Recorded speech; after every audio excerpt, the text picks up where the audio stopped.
আতঙ্কে জয়নগরের শতাধিক বাসিন্দা 2002-এর তালিকায় নাম না থাকায় আতঙ্ক। অর্পণ রয়েছে টেলিফোন লাইনে। অর্পণ, কেন আতঙ্ক, কিসের আতঙ্ক? প্রয়োজনীয় নথি কি তাদের কাছে নেই?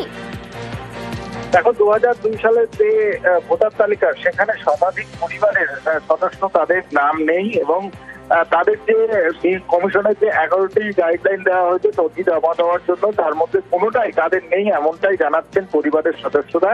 আর সেই কারণেই আতঙ্কে তারা বিভিন্ন যে তৃণমূল কংগ্রেসের শিবির করা হয়েছে সেই শিবিরে এবং সেখানে গিয়ে তারা কিভাবে এই ভোটার লিস্টে তারা নাম তুলবেন তা নিয়েই কিন্তু তারা কথা বলছেন। কার্যত বলা যেতে পারে যে যারা তৃণমূলের নেতৃত্ব রয়েছেন তাদের কাছে এসে তারা কিনে ফেলছেন যে অনেকেই রয়েছেন তার মেয়ের বাড়ির পরিচয়ের জন্য তার বাবার 2002-এর ভোটার লিস্ট প্রয়োজন রয়েছে। সেখানে দেখা যাচ্ছে যে বাবার 2002-এর আগের ভোটার লিস্টে তাদের নাম রয়েছে, বর্তমানে 2025-এর নতুন ভোটার লিস্টে তাদের নাম রয়েছে, কিন্তু 2002-এ নেই।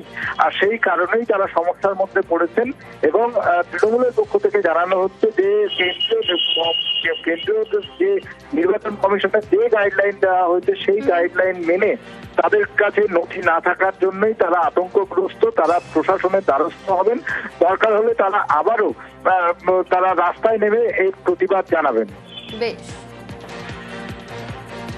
আমার হচ্ছে 2002 সালের নাম নেই, আমি ওর আগে ভোট দিছি, তাতে নাম আছে 95। 2002 সালে কিভাবে কেটে গেছে আমি বলতে পারছি না। 2025 সালে নাম আছে? হ্যাঁ। আপনার অন্যান্য সমস্ত ডকুমেন্টস আছে? হ্যাঁ। তো আমার স্বামী 2002 সালের নাম নেই বলে মেয়েরা এসে কান্নাকাটি করছে, আমরা খুব চিন্তার মধ্যে আছি। আপনাদের ভয়টা কি মনে হচ্ছে এখন? ভয়টা ওই তো 2002 সালের নাম নিয়ে আমাদের কি হবে।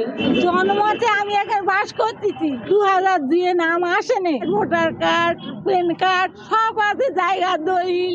আমি কোনো দেশে যাইনি, এখানে আছি বাবা। আমি সারা জীবন আমার বাচ্চারা কান্নাকান্নি করছে, আমাদের কি হবে।